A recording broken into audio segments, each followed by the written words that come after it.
Welcome back to Conversations on a Bench. Thank you so much for joining me for this 24-hour-long event where this will be my home for the next day, talking about homelessness, about addiction, about mental health, and all of the things that tend to trouble people in poverty.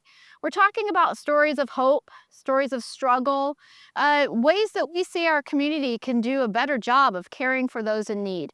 Right now, I have Yolima with me.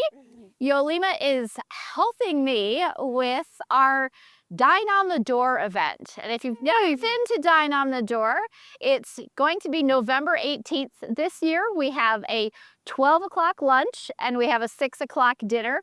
Tickets and sponsorships are available on our website. So if you'd like to join us for that, we'd welcome your help and your celebration with us because it is our 50th anniversary this year. So we're looking to have quite an event. Yes. So Yolima, tell me how you got involved at the Open Door and what brought you here in your pink suit and your pearls. Thank you, Saralyn. I really appreciate you. Thank you. And the work of Open Doors. I moved to the United States in 2001. And I'm originally from Colombia. And when I came to the US to live here, I thought, like, here there is no homelessness.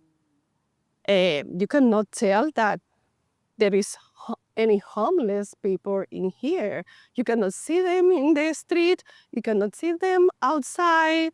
And when I saw one, I dismissed the idea rapidly because there was not the numbers that I used to see. At home, you saw. At home or in New York or Boston or Chicago.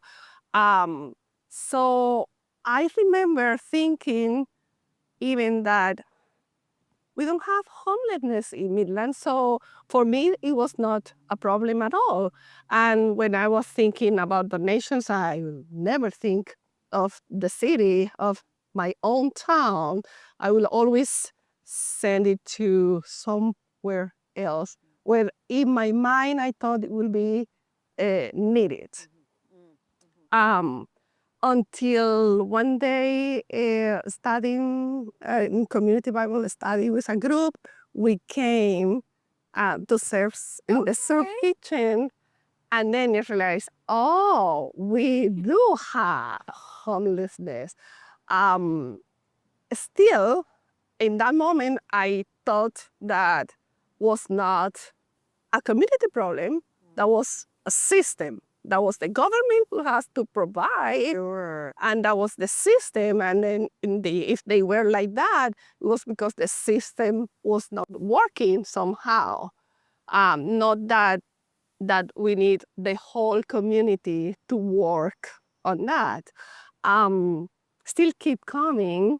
And one day, one of the person that I was serving, her eyes were so sad, and I felt the compassion that God asked us to have, and I realized right away that I was wrong, like that you have to be in the town that you have, even though you have other interests in outside, that homelessness need a community, a village, the system, Open Door, the people, donations, individuals, commercial, everybody. Otherwise, this will not work.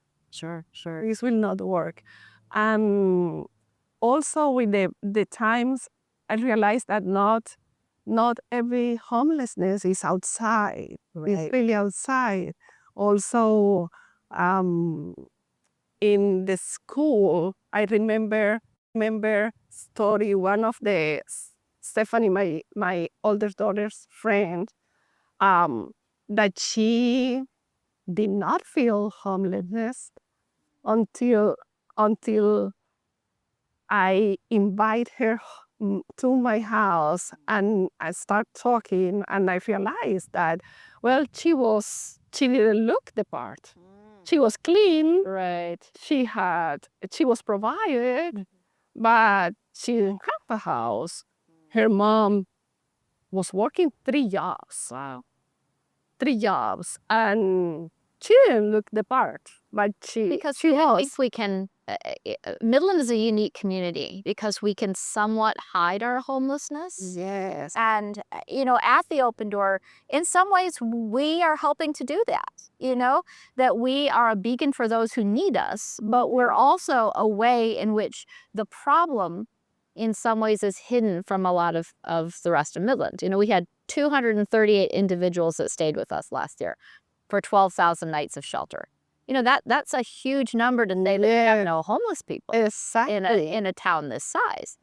But I think that part of what we want to do is we want to make sure that people are dressed like they belong in Midland.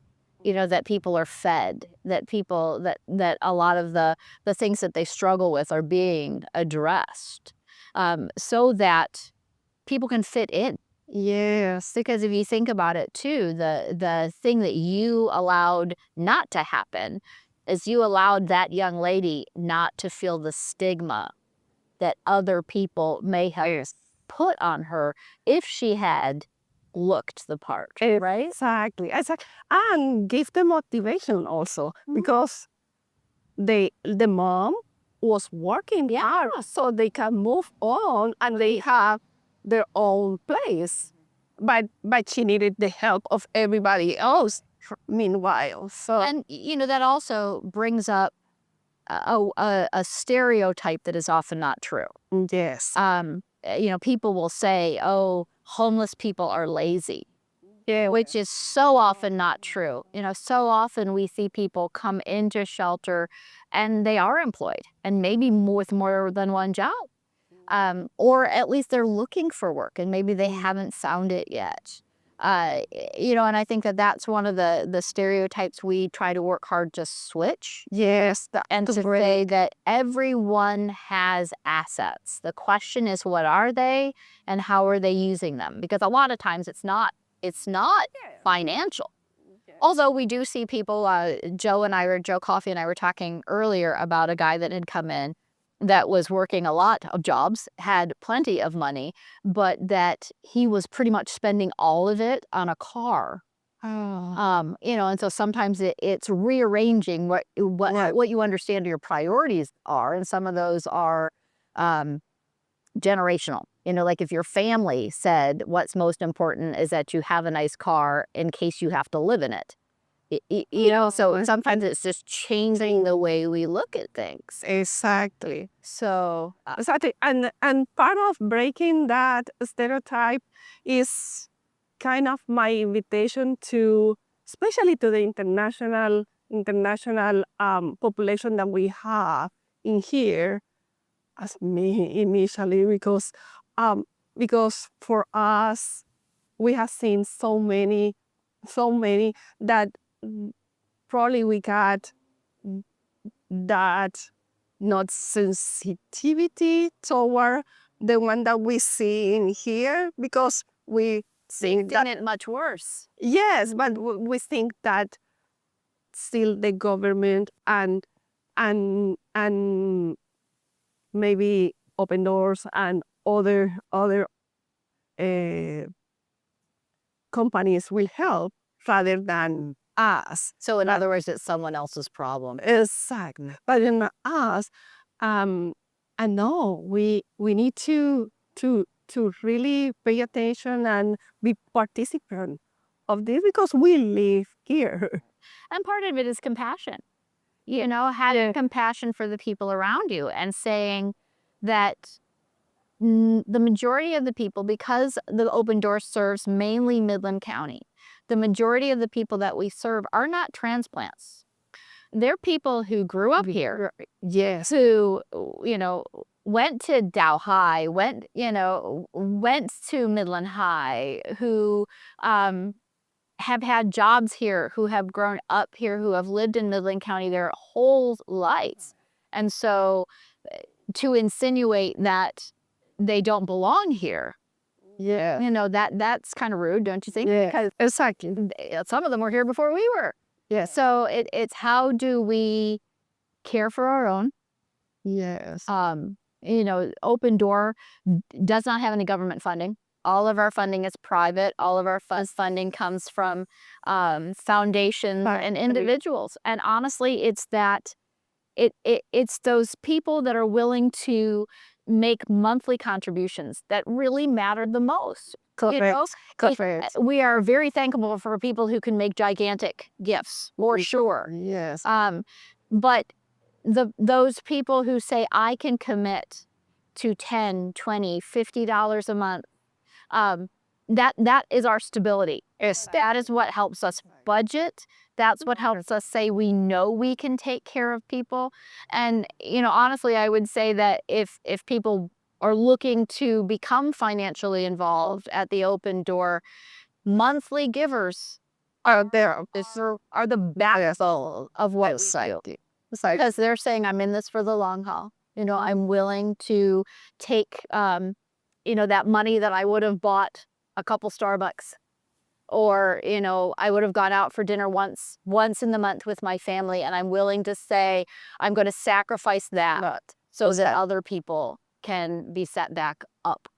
And sometimes like that's exactly my thing. Like when you see them with the compassion eyes that you need, sometimes that's what is like, well, if you had one or two or three in front of you, what will you, and they need to eat, what will you do? You sit down with them and eat. And how much will you pay for that bill? You pay for that bill $50? Maybe. But the least, Right. the least.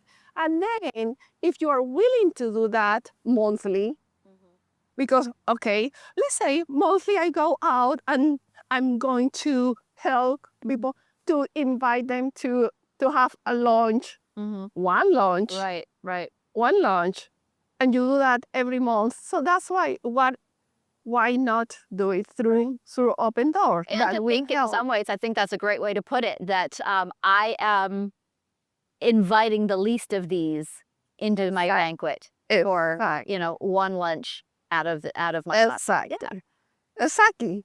Exactly. That's the way to put it. And this community is amazing.